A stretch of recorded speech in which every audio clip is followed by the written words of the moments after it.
Hi, I'm Meredith, and this is the story of how my sister's graduation reminded me that sometimes being erased hurts more than being hated. They didn't scream or slam a door, they just took my name off the program, left me off the seating chart, and raised a glass to our only daughter, while I sat 2 tables away. But silence has a sound. And mine? It echoed all the way to the courtroom. Before we go any further, tell me, have you ever felt like an outsider in your own family? If yes, comment number 1. If no, comment number 0. This is a family drama you don't want to miss. You must be with the catering staff. You're not wearing the family pin. Those were the first words someone said to me at my sister's graduation. I was standing just beyond the white tent, badge clipped to my blazer like a mark of otherness. The woman who said it wore a wide-brimmed hat and the sort of lipstick that looked like it hadn't changed since 1982. She meant no harm. That's what made it worse. She wasn't being cruel, just stating what she thought was obvious. The breeze carried the scent of lilacs and sunscreen. I blinked against the sun, the whole quad washed in gold. I remembered Rachel's first dance recital, how I sat in the back row holding a bouquet while our mother helped her into glitter tights backstage. Now the spotlight was real, and I wasn't even on the guest list. A student usher handed me a white badge.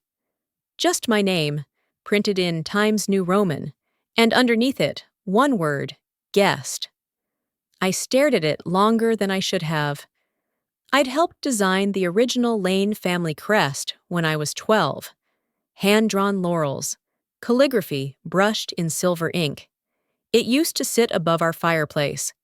Now, I wasn't even allowed to wear it. The Lane section of the seating chart was printed in script and mounted on a wooden easel. Vivian, Douglas, Rachel, +2. My name was nowhere. I clipped the badge anyway, more out of habit than pride, and walked toward the tent like I was attending a stranger's ceremony. Vivian saw me first. She didn't flinch. Her eyes scanned me like I was someone she once knew, but had no room for now. "Oh, Meredith," she said. "You came." "I got the invitation," I answered. I didn't mention it was forwarded to me by a second cousin I hadn't spoken to in 5 years. She smiled with closed lips. "I wasn't sure the RSVP list made it that far." Douglas didn't speak. He just adjusted his blazer and looked at his watch. Rachel stepped forward, hugging me briefly. Her cap was tilted slightly, cords layered like medals of honor. "You look beautiful," I told her. "Thanks," she murmured, barely audible. Her eyes darted sideways, as if measuring how much warmth she was allowed to show. The ceremony began at exactly 11:03. The choir hummed, cameras clicked, and I sat alone in the far left section. On my left was a man who dozed off during the opening speech. On my right, a toddler gnawed on her program. And then Douglas stood. He stepped up to the podium and cleared his throat, smiling like a senator about to introduce legislation. "Today," he said, "we celebrate the brilliance and dedication of our only daughter, Rachel Lane." The words didn't land like a slap. They sank like cold water, slow and heavy. This day marks a turning point in our family, a shift in focus, in values. And so, we've made a difficult decision. From this day forward, we will no longer be extending ourselves to those who do not reflect the integrity of our family's mission. He didn't say my name. He didn't have to. There was a rustle. Some guests shifted, others coughed politely. No one protested. Rachel looked down at her hands. I didn't move. I sat still, my palms flat against my knees, counting the seconds between each breath. A line from some long-forgotten childhood memory passed through me. Just be quiet, and maybe no one will notice. After the speech, I walked out. Not in a rush, not in shame. I moved like a woman attending her own funeral, one foot, then the next. I didn't know where I was going. I just needed to step away from the tent, the applause, the cameras. At the reception, I scanned the table for my name. Nothing. There was a card, though, ivory with gold foil lettering. To our only daughter, Rachel.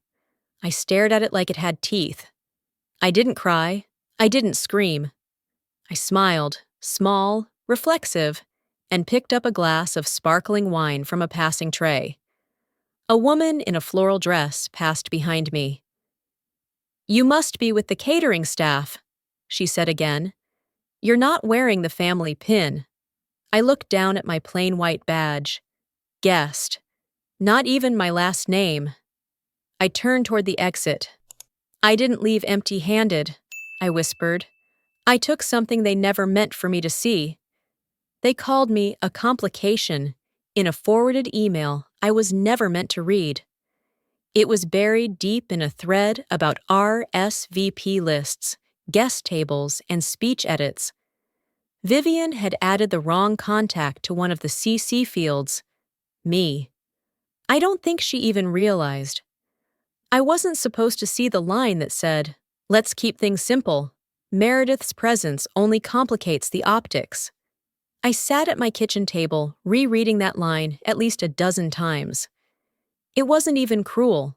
It was efficient. I wasn't an enemy. I was a formatting error. Outside, a light drizzle tapped against the windows. Inside, I sipped lukewarm tea and stared at the framed photo above the counter. Me and Rachel, as kids on the Bar Harbor porch, giggling, wind in our hair. That photo wasn't in the new family albums. I'd checked. It was as if they'd gone back and redacted me. I pulled out the storage bin from under my bed. Inside were scraps of my former life. A Lane Foundation brochure with my bio printed on the back. Birthday card signed love, always before they dropped the always, and a hard copy of my old nonprofit contract. I turned on my laptop, the fan whining in protest. My fingers hesitated over the keys, then typed in an old shared drive password. It still worked. Of course it did. I'd set it up when I worked remotely for the Foundation's donor team. No one had ever revoked my access. The files were still there. Donation reports, trustee meeting minutes, marketing drafts. I wasn't looking for anything specific. I was just chasing ghosts. But then I saw it. A PDF labeled Transfer Authorization, Seaside Property Final. I clicked. There it was. My name, Meredith Lane, typed in black ink over a signature that was supposed to be mine. Only, it wasn't. The M was too sharp. The loop on the D was off. The notary's name listed in the margin? Savannah Doyle, my cousin, Vivian's niece. My stomach tightened. I stood up too fast and nearly knocked over the chair. I opened a drawer and found an old lease agreement for my first apartment in Somerville. Placing them side by side, I compared signatures. Not even close. The beach house had been left to me. I'd helped paint the shutters the summer I turned 19. I still remembered the color, sea glass green. My name was in the will. I'd seen it. But now they'd erased that too. I called Aunt Eloise. She picked up on the second ring, voice raspy like always. "Meredith, honey?" "Did you know they moved my name off the deed?" A long pause, a breath. Then, "Oh, sweetheart, I didn't think you'd find out like this." "So you knew?" "Your mother said it was just paperwork, something for taxes. She said you'd be told." I wasn't. "I should have said something," she whispered. "But you know how Vivian gets. And Douglas. He just nods along." I slid down the kitchen wall, the cold tiles against my back. I needed to hear it from someone. Thank you, the silence that followed wasn't awkward. It was heavy, familiar, the kind we used to share after funerals. Later that night, I sat cross-legged on the floor, laptop open in front of me, the rain now steady. I clicked through folder after folder, tracing financial lines like fault lines. There were board decisions I was never copied on, marketing files that only featured Rachel, a rebranded slogan I didn't recognize, family legacy, forward vision. I didn't cry. I didn't rage. I highlighted, downloaded, and renamed. I made a folder labeled proof. Just after midnight, I heard a knock on the door. It wasn't a visitor, just Mrs. Doyle's cat scratching against her front unit again. I stepped outside and bent down to scoop him up. Mrs. Doyle opened her door a crack. "Oh, there you are," she said, smiling. "He always sneaks out in the rain." I handed him back. "He's got good timing." "You look like you haven't slept." "Not much," I said. She peered at me gently. "Come by tomorrow, I made lemon bars." I nodded. "Sure, I'd like that." Back inside, I renamed the final document. They thought I'd never look .pdf. The next morning, I packed everything into a clean folder. Lease copy, forged signature, comparison scans. I added a sticky note. "Ask Greg if this qualifies as fraud." Then I sat down, folded my hands in my lap, and whispered, "I'm not just going to take it back. I'm going to make them remember what they erased." Oh, I now realize I was lied to. They forged my signature to take my name off the property. And more importantly, they removed me from the family. Is this family? Have you ever felt like I do now? If you sympathize with me, please leave a comment number 9 in the comments section below. Now let's get to the next development of this story. "I don't know why you helped me, dear," Mrs. Doyle says. "You have your own ghosts." She was seated at her kitchen table, hands wrapped around a chipped mug that read, "Cape Cod, established, 1620. The steam from her tea curled upward like a slow exhale. Her apartment smelled like lavender and liniment, a mixture of comfort and ache. I smiled and shrugged. "Because you're kind, and because I like lemon bars." She let out a laugh, quiet, rusty. "Well, don't tell anyone, or I'll have half the building knocking on my door." I reached for the tin she'd offered me earlier and took one, letting the citrus and sugar anchor me in the moment. After everything the past few days had stirred up, this felt like breathing again. The front window was cracked open, and a breeze carried in the faint sound of kids playing down the block. Her porch was lined with little pots of lavender, all blooming in a kind of gentle defiance. I always liked that about Mrs. Doyle. She didn't have much, but what she had, she made beautiful. "Did your family ever come around?" I asked, not really expecting an answer. She blinked slowly. "Not really. My son calls once a month. Mostly to ask if I need anything, which really means is the check late." Her voice softened. "But I've had better company in this building than I ever did in my own bloodline." That landed somewhere deep. I was halfway through another bite when she said, "You still have that folder in your purse?" I nodded. "Haven't let it out of my sight." She leaned back in her chair. "That's smart. Paper's the only thing that remembers." Her words stayed with me while I helped her reorganize the dusty shelf beside the living room radiator. The bottom drawer was crammed with yellowed manila folders, old tax forms, warranty slips for appliances, long retired. "What's all this?" I asked. "Junk, mostly. I used to do paralegal work. Couldn't throw anything away." That made me pause. "Paralegal?" She chuckled. "Don't look so surprised. I've had a life, you know." "Wait, did you ever work with estate files?" "Some. Property transfers, wills, that sort of thing. Long time ago." I froze, holding a stack of old envelopes. "Do you remember notarizing anything for the Lane family?" Her head tilted. "Now why would you ask that?" "Because my cousin Savannah's name is on something I know she didn't witness. And I remember you being at one of the summer events.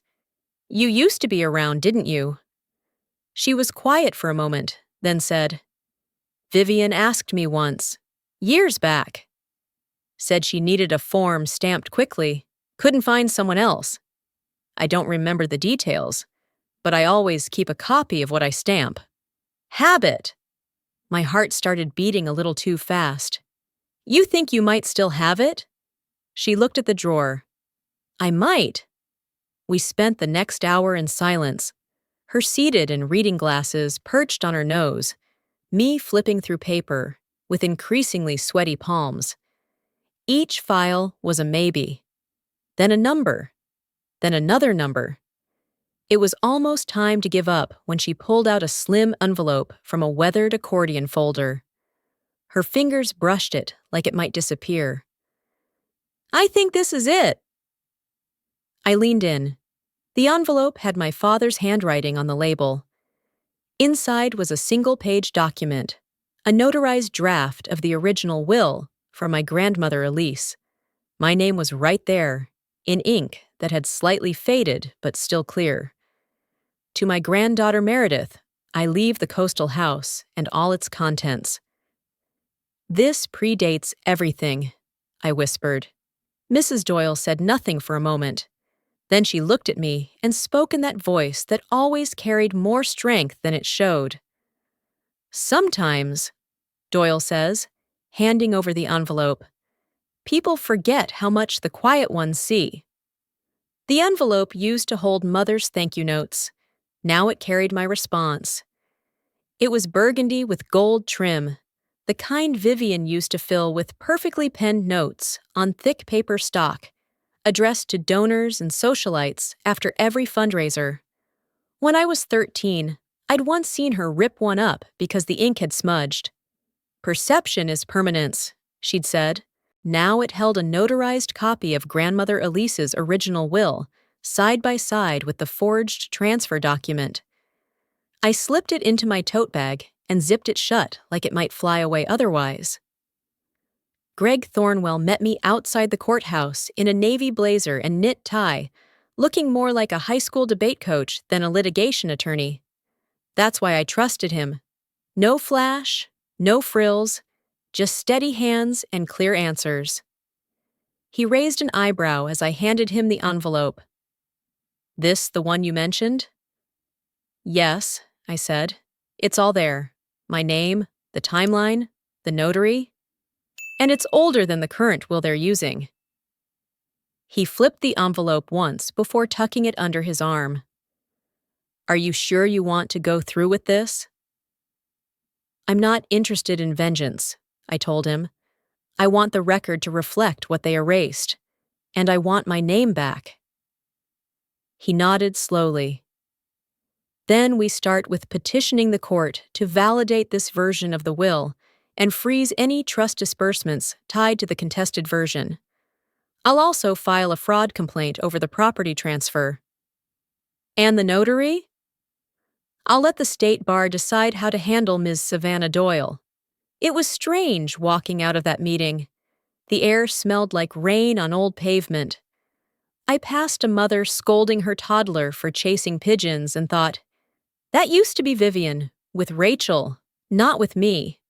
I grabbed coffee from the corner cafe before heading home. I ordered the usual, black with a splash of oat milk, and took the window seat where I used to write reports for the foundation, back when I thought I mattered there. I scrolled through old email threads on my phone, each one a tiny slice of how I was gradually cut out. Greg texted later that night. Petition filed. You'll get a court date by Friday. Proud of you for doing this clean. Doing it clean. I sat with those words. No leaks, no interviews, no spectacle, just truth in ink. I kept thinking about how they'd respond. Not just Vivian and Douglas, but Rachel. We hadn't spoken since graduation. I didn't know if she agreed with what our parents did, or if silence was just easier than confrontation. I was halfway through labeling PDF exhibits when I saw her name light up on my screen. A message. Hey! No punctuation, just that. I stared at it, waiting. A minute passed, then another, then came the next. Just heard from Dad. Court papers came through. Are you really doing this? I typed, deleted, typed again. Eventually, I replied, yes. Her response came quickly. Too quick. Please don't make this a war. My fingers froze over the keyboard. She thought this was about revenge, but I wasn't aiming to take anything from her. I was just taking back what was mine. I stared out the window. The street lamp outside flickered, casting the sidewalk in waves of amber and gray. As she walks out of the courthouse, Rachel texts, "Are you really doing this? Please don't make this a war." At the gala, my father raised his glass and toasted, "Our only daughter." I was 2 tables away. The ballroom glowed under chandeliers, every surface polished to a mirror. Laughter floated through the air like perfume. I sat near the corner, just beyond the spotlight, sipping sparkling water from a flute glass that still bore a faint lipstick stain from whoever used it last. I had RSVP'd 6 months ago, back when I still believed there was room for me in their world, before the disowning, before the property documents, before I'd stopped hoping they'd remember I was family. The name card at my place setting read, Meredith Lane, Community Donor. No daughter, no honoree, just another body to fill a seat. Rachel stood on stage in a navy gown, smiling like she meant it. Her posture was perfect, her earrings catching the light just so. Vivian hovered near the front row, whispering to guests, while Douglas circled with his wine glass, making small talk with people who wore too much cologne and used words like synergy and legacy. And then came the toast. Douglas stepped up to the mic, cleared his throat, and said, "Tonight we celebrate not only the success of the Lane Foundation, but the brilliant leadership of our only daughter, Rachel." I didn't flinch. I just stared at the condensation sliding down my glass. There were nods, a few raised eyebrows, and then applause. Rachel smiled and lifted her champagne flute without a word. I watched her eyes sweep the room, never landing on mine. I slipped away during dessert. The hallway outside the ballroom was quiet, dimly lit. I found a small bench beneath a framed portrait of my grandmother, Elise, the one they always used for printed materials. She looked stern, thoughtful, and unapologetic. I liked that about her. I don't know how long I sat there before someone else approached. "Excuse me," a voice said gently. I turned. An older woman stood there with a silver clutch tucked under her arm. Her gray hair was pinned in a soft bun, and her eyes had the kind of kindness that didn't need effort. "I know this is odd," she said, "but I recognized you. Meredith, right?" I nodded. "I'm Mrs. Larkin. Used to be a donor, years ago. You sent me handwritten notes after each event. I still have one in my desk drawer." My throat tightened. "You remember that?"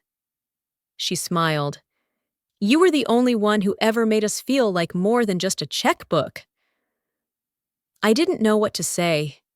It had been years since anyone acknowledged that version of me. The one who tried. The one who cared.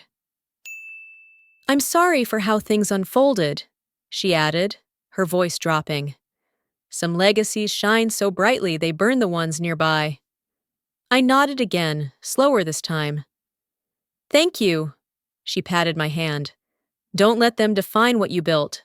Some of us still remember." She walked away, heels soft on the carpet.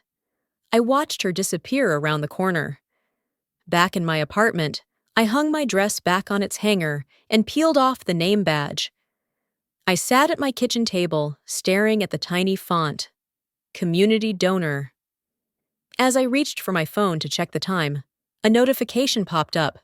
An email. Subject: Inquiry. Lane Foundation coverage. Body: "We've reviewed internal memos. Would you consider a quote for the story?" Mrs. Doyle wore a lavender scarf, the same shade as her front porch pots.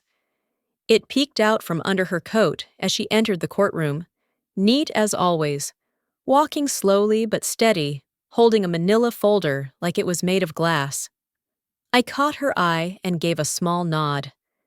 She returned it, eyes sharper than most people half her age. A quiet anchor in the storm. The room smelled like old carpet and coffee from a vending machine. It wasn't a grand hall, just a tired municipal chamber with plastic seating and fluorescent lights that buzzed faintly. But it felt bigger than any gala I'd ever been to. Greg sat beside me, flipping through exhibits one last time.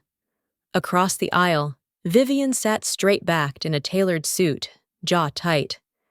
Douglas stared at the table in front of him. Rachel was scrolling on her phone like this was a long dental appointment. The judge called the hearing to order, voice firm, unaffected. A woman in her 50s, her tone said she'd seen every kind of family drama and wasn't impressed by any of them. Greg stood first. Your Honor, we are requesting the court admit Exhibits A through E, including a notarized copy of the original will, signed by Elise Lane, and a witness affidavit from Mrs. Annette Doyle. The judge nodded. Proceed. Vivian shifted. Your Honor, this document was not the final intent of the decedent. Greg didn't blink. Intent is not law. Paperwork is. And then Mrs. Doyle stood. I watched her carefully cross the aisle and raise her right hand to be sworn in. She gave her name and former occupation with a clarity that made the courtroom sit a little straighter. I noticed that in 2016, she said, it named Meredith Lane as the primary beneficiary of the Bar Harbor property. And do you recall being asked to notarize another will after that? Greg asked. No, she said, folding her hands, and if I had, I would have kept a copy. I always do. The judge raised an eyebrow. So you're stating the version submitted by the opposing party may have superseded your record without proper chain of custody? Yes, ma'am, Mrs. Doyle said. Greg handed over both documents for inspection. The judge looked through them quietly, her brow furrowing. I could hear my own pulse. Then he played the audio. Vivian's voice filled the room. We only use Rachel's face in marketing. Meredith doesn't fit our narrative. Then Douglas. We need to be careful what Meredith finds. She used to read everything. The room didn't gasp, but the stillness changed. A pause. A shifting weight. The kind that settles when the performance ends and the house lights come up. Vivian's jaw clenched. You ungrateful girl, she snapped. You waited all this time just to destroy us? I stood. My voice was calm. I waited so I wouldn't destroy myself in the process. The judge didn't flinch. The Bar Harbor property shall revert to Ms. Meredith Lane. Trust disbursements are hereby frozen pending audit. This court will refer the matter to the State Attorney General for further review. Rachel looked up, mouth slightly parted. Douglas didn't speak. Vivian sat back, the expression on her face unreadable, something between panic and disbelief. Greg leaned toward me. You okay? I didn't answer. I just looked down at my hands, steady, unshaking, and nodded. 6 months later, I stood barefoot in a sunlit room that hadn't existed the last time my family spoke my name. It was quiet. A converted library just outside Providence, now home to a literacy and arts center for foster youth. No ribbon cutting, no press release, just mismatched chairs, a table of cupcakes, and kids flipping through sketchbooks they'd filled themselves. A little boy approached me, maybe 7. He had a gap-toothed grin and glitter on his fingers. He held out a folded paper badge, its edges crinkled, tape peeling just slightly. This is for important people, he says. She smiles. Then I guess I'll wear it proudly. Some things I carried quietly for years, being forgotten, misnamed, edited out like I was never there. But kindness, even the quiet kind, has a way of finding its way back. It wasn't blood that restored my name. It was a neighbor's memory, a small boy's folded badge, and a lifetime of being quietly present. When we choose not to judge by surface, we make room for what's real: resilience, truth, and the quiet power of being kind when no one's watching. And if this story stayed with you, maybe look again at the people we overlook. Some of them might be holding more light than we imagine.